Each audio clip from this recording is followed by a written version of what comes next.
काफी सारे सपने शुरू ही नहीं हो पाते, शुरू होते हैं तो शुरू होते ही खत्म हो जाते हैं, और नहीं तो वो सपने पूरे करते करते आदमी दुखी रहता है।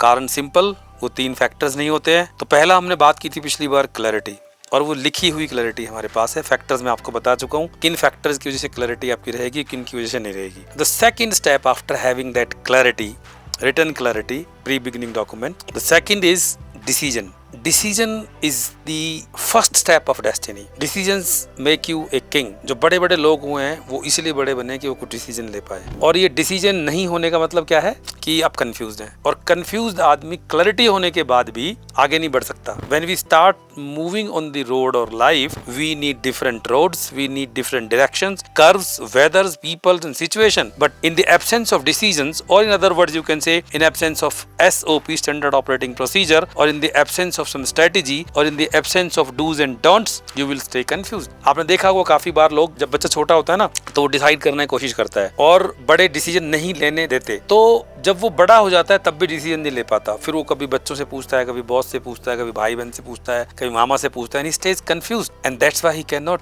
do anything big in life. So if you want to make something big in your life, so called dream, many times I call it project also, but project looks like something big, that you are doing something serious. So आपकी जिंदगी में अगर बड़े project, बड़े dream पूरे करें, number 1 clarity, number 2 decisions, written decisions, again remember written is very important, and the third is, hold on, wait for the next episode, I'll tell you the third one, because आपका digestion उतना मजबूत होना चाहिए ना कि सारी चीज आधी पचा लो। तो पहले क्लैरिटी शुरू करो, फिर डिसीजन शुरू करो, तीसरा क्या अगले एपिसोड में बताऊंगा। And don't miss it to share with people, because people will make you real